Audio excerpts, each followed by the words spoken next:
Johnny Dollar. Johnny, you better come flying out here just about as fast as you can. Who's that? Johnny, this is Red. Yeah, Red who?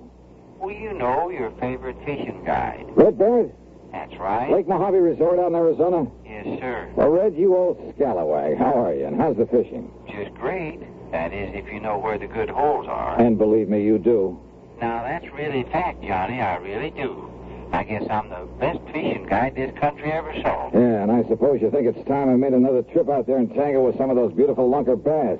Well, now, Johnny... it's no good, Red. I just can't do it. Now, you The way the work is piled up on me, I'm just about going crazy. I've been trying to get away for some kind of a vacation for weeks now, but I just can't do it. Sounds to me like you need it, too. Yeah, it's been a tough year, no let up at all.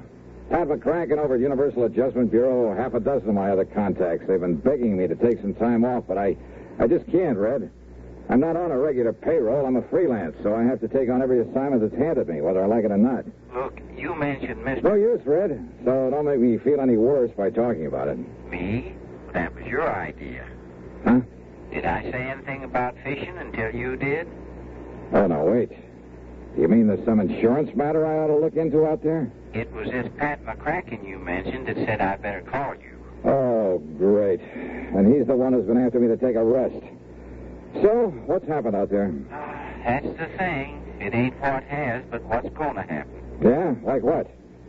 Come on, get to the point, Red. Well, Johnny, when it does happen, well, it's going to be pretty tragic for Lake Mojave Resort. You mean somebody's trying to wreck the place? Something like that? Much worse, Johnny. Much worse. Well, what is it?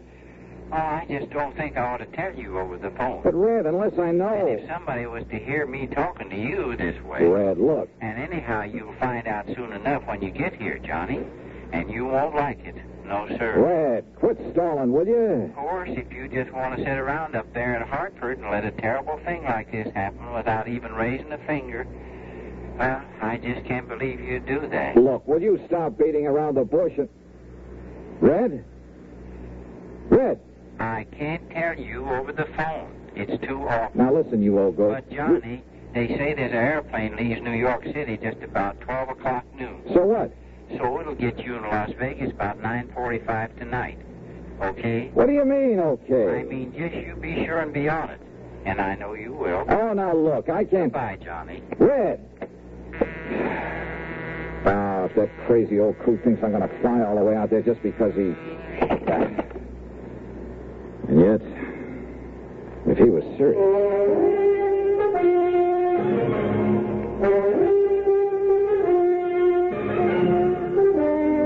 CBS Radio brings you Bob Bailey in the exciting adventures of a man with the action-packed expense account. America's fabulous freelance insurance investigator. Yours truly, Johnny Dollar.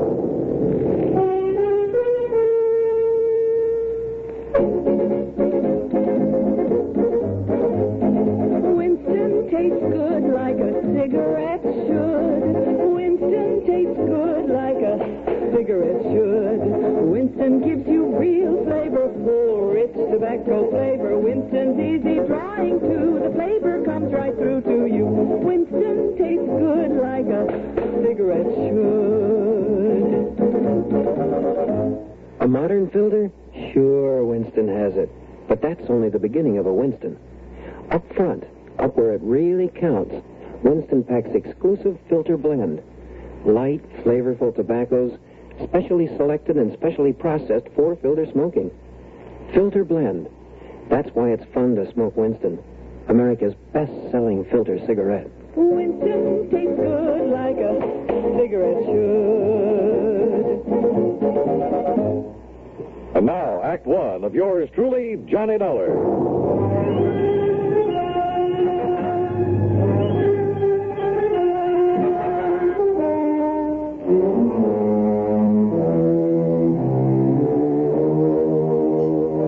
Expense account submitted by Special Investigator Johnny Dollar to the Universal Adjustment Bureau, Hartford, Connecticut. Attention, Mr. Pat McCracken. Following is an account of expenses incurred during my investigation of the Red Mystery Matter. That crazy phone call from Red Barrett. I know that wild old character pretty well. I'm fully aware of his faculty for stretching the truth, making a couple of mountains out of a molehill or two. And once or twice before, I'd wound up making the trip across the country just to wet a fishing line with him. And yet, those other times I'd fallen for his gag, I'd run headlong into serious insurance matters. Trouble with a capital T. And if he really meant what he said about something terrible impending at Lake Mojave Resort. Well, there was one way to find out. Expense account item 1, $153, plane fare, Hartford to New York to Las Vegas, Nevada.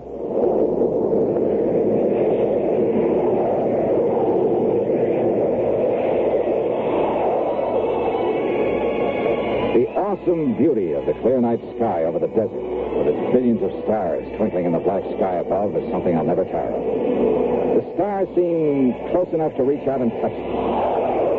As the plane hit the glide path down to the landing strip at the south end of Las Vegas, the myriad many-colored lights of the city winked and sparkled like the lights on a gigantic Christmas tree. Yeah, from the air, Las Vegas, the fabulous city of chance, is just plain beautiful. I'd like to have stuck around Vegas for a while and tried my hand at some of the casinos and clubs along the gambler's alley they call the Strip, but I had other things to do. So, item 2 was $50 deposited on a rental car. And within minutes after the plane landed, I was heading south and east across the desert, down toward Davis Dam, down to Lake Mojave Resort.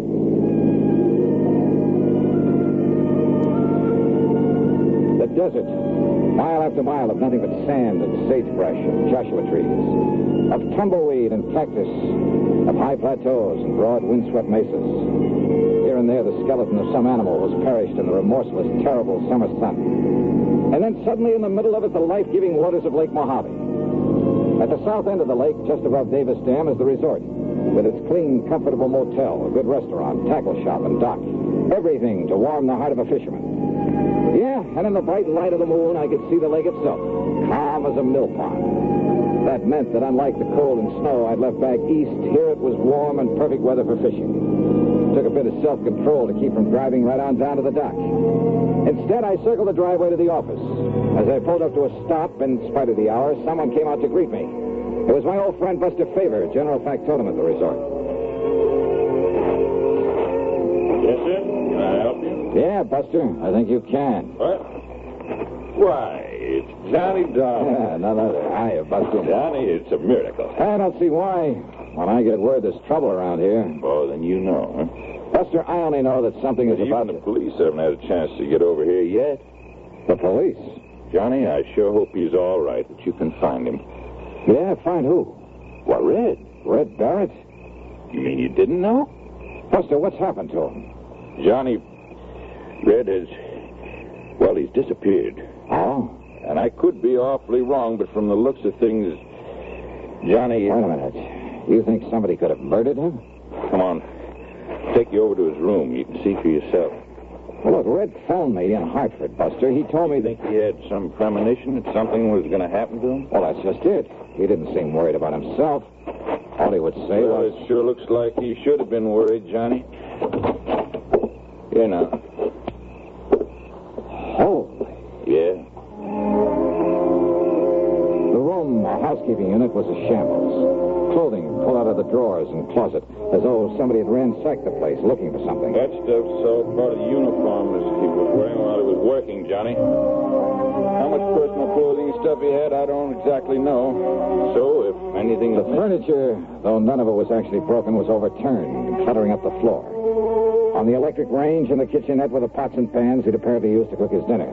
Some fish bones lay on a plate on the table. Probably one of the bass he caught this afternoon. Poor old fellow went out fishing as usual, not realizing what was going to happen to him after he came back here and had his supper. Now, wait a minute, Buster. Yeah, Johnny? That he left here in a hurry is pretty obvious. Or his body was hauled out of here. But I still don't see anything to indicate he was murdered, or even badly hurt. Well, look here, then. Look, Buster, you know as well as I do how unpredictable Red is. Well, I know, always but... getting restless, always talking about going somewhere else, doing something else. I know, Johnny, Look, he's but... told me a dozen times about a gold mine he hoped to go to back there and work someday, 50 or 60 miles north of here, up near Lake Mead. He's told me about offers to work as a guide for other fishing spots. Johnny... So what makes you think he didn't just pack up and leave for some other place, some other job? Without letting us know? And leaving things this way? Red? Sure he was. So unless you can show me some good... Oh. Yeah, Johnny. It's blood there on the floor. I'm sure of it. Yeah, it's blood, all right. It still hasn't even dried either. Yeah, I see. All right. When did you find he was missing? When Ham Pratt, what do you remember Ham? The manager of this place, sure. Well, after supper, Ham came over here to talk to him, and, well, this is what he found. Do you know of any enemies he may have had? Red? Oh, no, sir. Of course, all of us used to get out of patience with him now and then. Some of the crazy things he'd do, the wild stories he'd tell, but there wasn't one of us didn't love the crusty old coot. Same thing applied to everybody else who knew him. Then why? Why would anybody want to do him in? I don't know. I can't figure it out.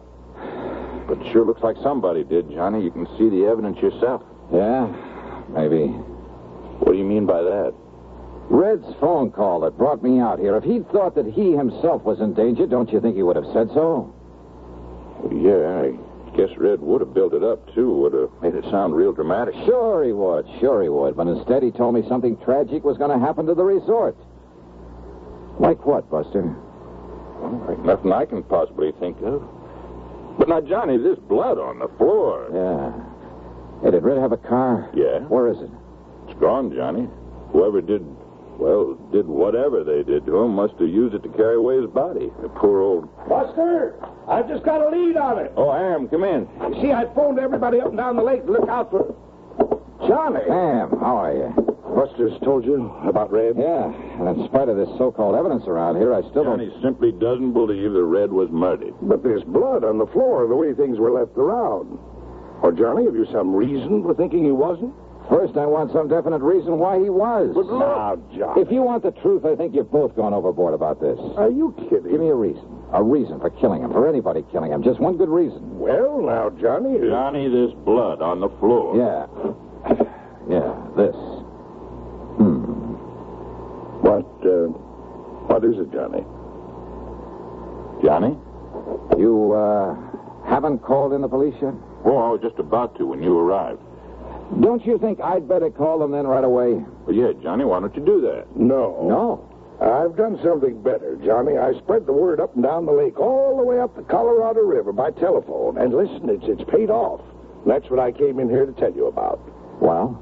I just got word that a car, same description as Red Barrett's, that was seen pulling off Highway 93 about 33 miles this side of Boulder City. Whoops. What, Johnny? You want me to find poor old Red, huh?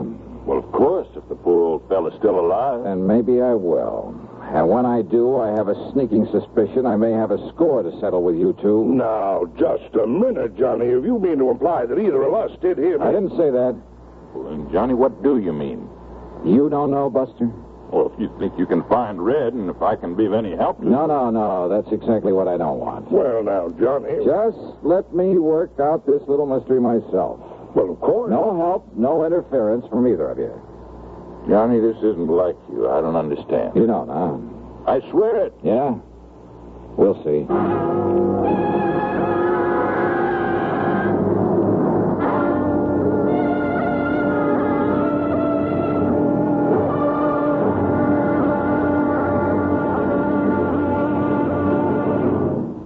Act two of yours truly, Johnny Dollar, in a moment. Welcome, recording star Mel Torme. It's terrible trying to sing with a bad cold.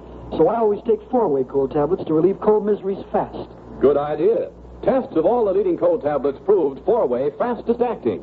4-way starts in minutes to relieve muscular pains, headache, reduce fever, calm upset stomach, also overcomes irregularity. When you catch cold, try my way. Take 4-way cold tablets. A fast way to relieve cold distress and feel better quickly. 4-way, only 29 cents. Now, here's a word about another fine product of Grove Laboratories. To get rid of embarrassing dandruff in 3 minutes, change to Fitch Dandruff Remover Shampoo. 3 minutes with Fitch regularly is guaranteed to keep unsightly dandruff away forever. Apply Fitch before wetting hair, rub in 1 minute. Add water, lather 1 minute. Then rinse 1 minute. Every trace of dandruff goes down the drain. 3 minutes with Fitch and embarrassing dandruff's gone. At the same time, Fitch can brighten hair up to 35%. Get Fitch Dandruff Remover Shampoo today. And now, Act Two of yours truly, Johnny Dollar and the Red Mystery Matter. Suddenly, things had begun to add up. Yeah, from right in the beginning, when Red had mentioned over the phone that he'd talked with Pat McCracken at Universal Adjustment Bureau. Had Red called Pat, or vice versa? And there was the lamp there in Red's room, apparently knocked to the floor in a struggle. But not even the bulb was broken. The clothes that were left, only the uniforms he'd worn while at work. Was that supposed to mean that the only personal things he had were those he was wearing when he disappeared? Hardly. Then there was that spot of blood on the floor. A fish scale, a single scale in the middle of it. I had no microscope to examine that blood, probably wouldn't have known how to use it anyway. But I had a sneaking suspicion there was something very, very... Yeah. And knowing Red and Ham and Buster and Pat McCracken pretty well. Okay. The first thing I did after Ham and Buster left me alone was to look over the room again. And yes, one parcel of equipment that should have been there was conspicuously absent. I went down to the boat dock and found the old Arkansas Traveler that Red had always used to fish in. It was empty. Absolutely empty of the stuff I knew he always kept in it.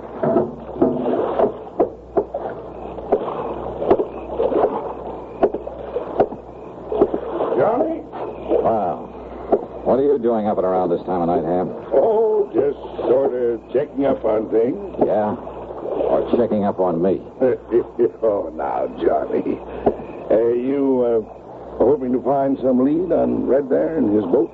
I found exactly what I expected, Ham. Nothing. I don't understand. Don't you? Johnny, what goes with you? You've certainly been acting kind of feisty this trip. Yeah, well, I'm sorry. Now, if you feel you have some lead on Red, on what may have happened to him, well... Yeah, I think I have.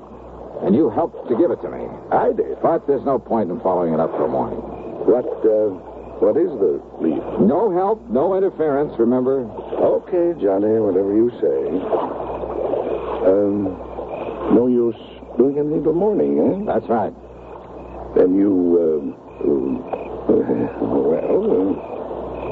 Well, what? Oh, I was just thinking. Remember a couple of moonlight nights like this when you were here before, how you and I took the workboat and a couple of fishing rods, how we plugged those deep coves just above the dam? Yeah. Yeah, we took some nice fish out of there, didn't we? Yeah. I'm going to be blunt with you, Johnny. You aren't yourself. You're a bundle of nerves. Been working too hard? Yeah, much too hard. Well, one great cure for that. Why don't we go out there and pick us up a couple of nice bass? Okay. Why not? Unless, of course, you feel you ought to do something more about finding Red. I told you, no more until morning. I also told you I'm sorry. Let's go fishing. Sure, Johnny. I understand. Yeah, I guess you do.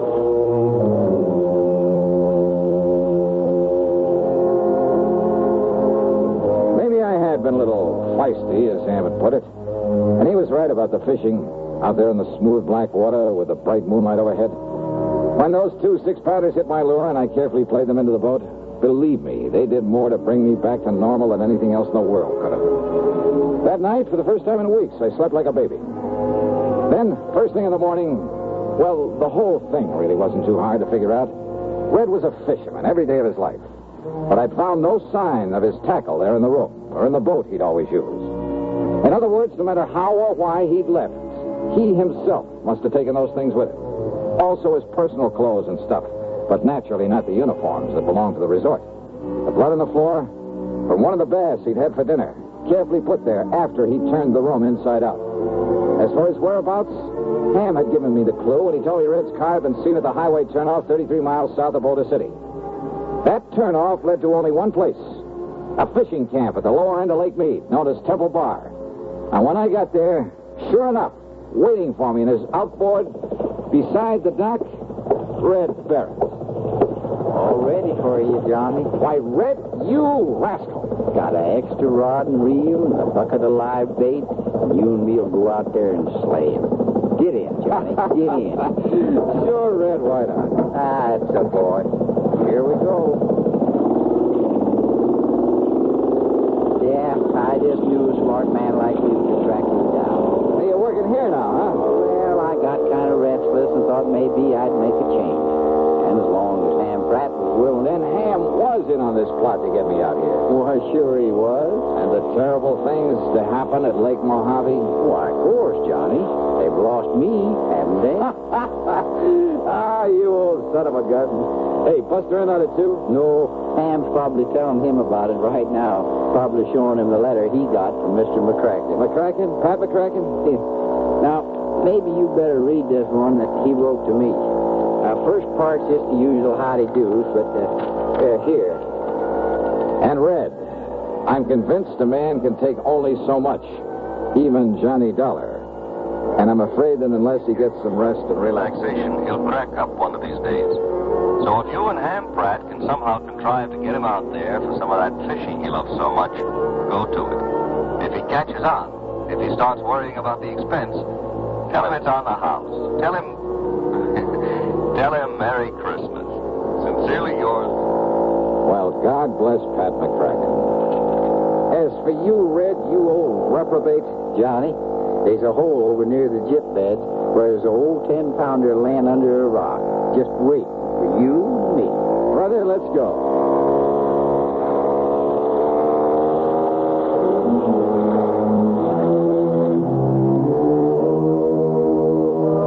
A very wise man once said that the time a man spends in fishing is never deducted from his lifespan.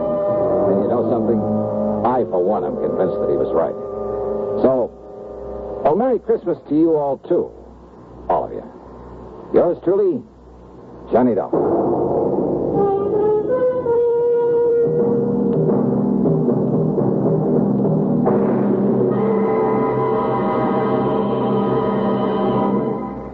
Our star will return in just a moment. Every year, some Christmas celebrations are ruined by fire. A little precaution can prevent a Christmas fire from happening in your home. First of all, make sure your tree is on a firm foundation so it can't fall over. Then be sure to use only approved lighting. Wiring that's frayed may be dangerous. Replace it. Never use lighted candles. Let all the glow of Christmas come from within, not from fire.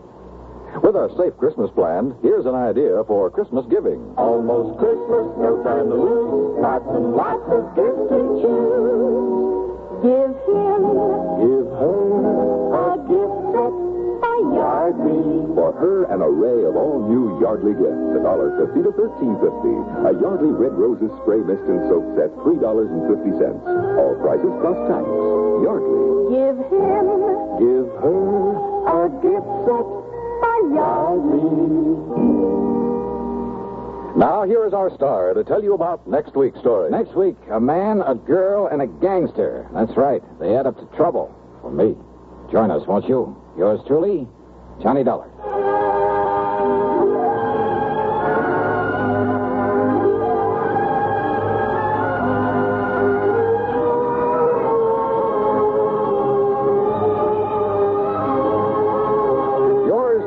Johnny Dollar, starring Bob Bailey, originates in Hollywood and is written, produced, and directed by Jack Johnstone.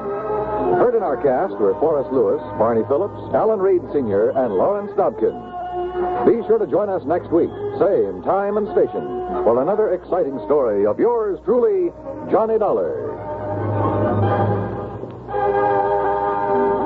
This is Dan Coverly speaking. Now stay tuned for Suspense, which follows next on the CBS Radio Network.